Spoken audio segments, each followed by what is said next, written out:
नमस्कार। आज हम बात करेंगे ज्वालामुखी की। सबसे पहले मैं बताना चाहूँगी कि ज्वालामुखी पृथ्वी पर होने वाली एक आकस्मिक घटना है। इससे भूपटल पर अचानक विस्फोट होता है, जिसके द्वारा लावा, गैस, धुआं, राख, कंकड़, पत्थर आदि बाहर निकलते हैं। जैसे कि हम लोग बहुत छोटी क्लासेस से ज्वालामुखी के विषय में पढ़ते रहे हैं, पर वो हमारा अध्ययन मात्र बहुत कम था। पर चूँकि अब आप बीए पार्ट फर्स्ट के स्टूडेंट्स हैं, इसलिए आपको ज्वालामुखी के विषय में गहन अध्ययन भी करना है। और इसी अध्ययन के तहत मैं आज आपको बताऊंगी कि इसको परिभाषित करने के लिए बहुत सारे विद्वानों ने अपनी अलग अलग परिभाषाएं दी हैं, जिनमें सबसे पहले मैं बात करूंगी मॉन्कहाउस की।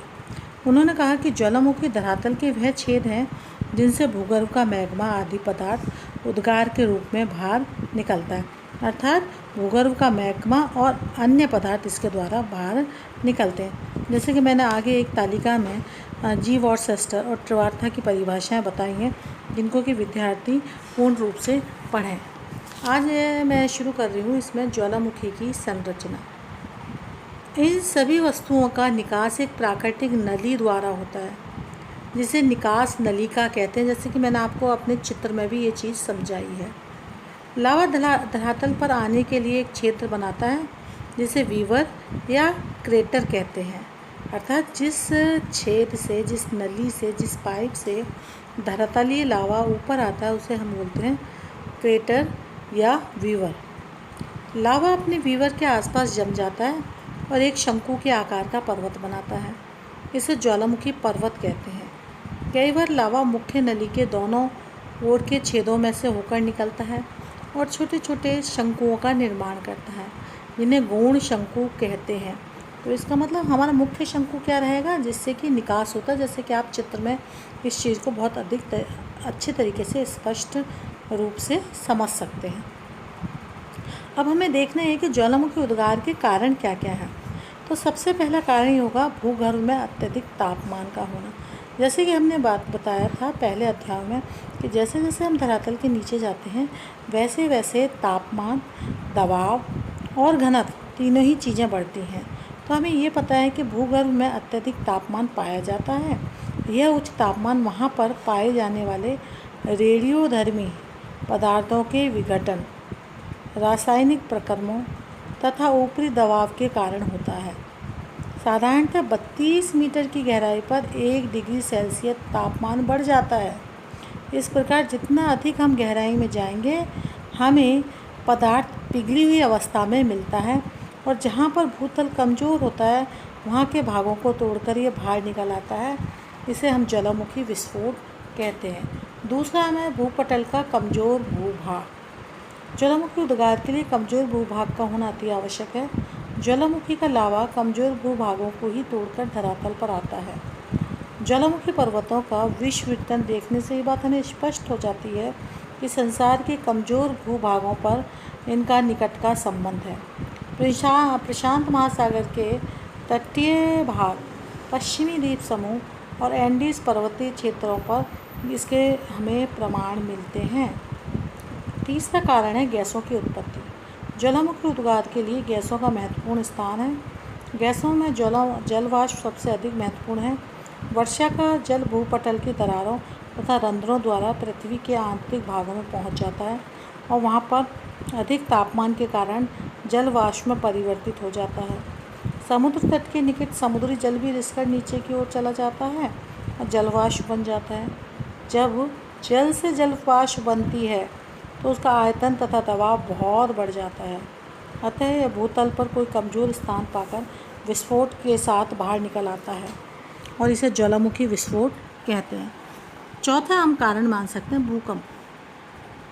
भूकंप से भूपृष्ठ में विकार आते हैं और भ्रंश पड़ जाते हैं। इन भ्रंशों से पृथ्वी के आंतरिक भाग में उपस्थित मैग्मा धरातल पर आ जाता है और ज्वालामुखी विस्फोट होता है। अब इन विस्फोटों की जब हम बात करते हैं तो ज्वालामुखी से कौन कौन से पदार्थ निकलते हैं, इनमें 3 मुख्य हैं, गैस, तरल और ठोस। तो अब हम बात करते हैं गैस की। ज्वालामुखी उद्गार के समय कई प्रकार की गैसें निकलती हैं, जिनमें बहुत ही प्रज्वलित गैस जैसे हाइड्रोजन सल्फाइड व कार्बन डाइसल्फाइड है। जहरीली गैसें जैसे कार्बन मोनोऑक्साइड व सल्फर डाइऑक्साइड है तथा अन्य गैसें हाइड्रोक्लोरिक एसिड व अमोनिया क्लोराइड हैं। गैसों में जल वाष्प का महत्व बहुत अधिक है। ज्वालामुखी से बाहर निकलने वाली गैसों से 60 से 90% अंश जल वाष्प का ही होता है। जल वाष्प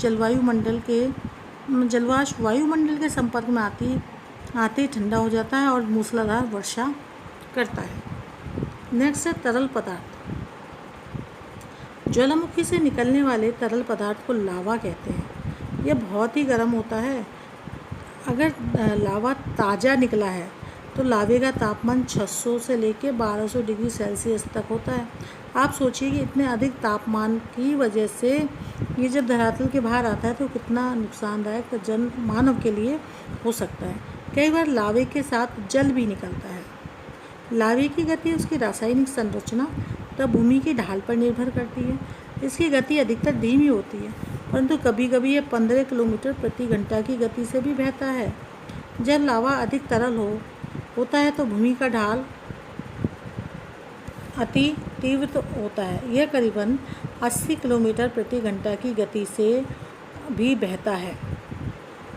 तीसरा अब इसमें जो पदार्थ निकलता है वो होते हैं ठोस पदार्थ। ज्वालामुखी विस्फोट के समय गैसों तथा तरल पदार्थों के साथ साथ ठोस पदार्थ भी बड़ी मात्रा में निस्सृत होते हैं। यह बारीक धूल कण तथा राख से लेकर कई टन भार वाले शिलाखंड होते हैं।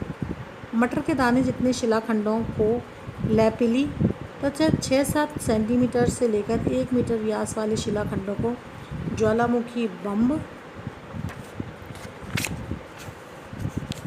कहते हैं।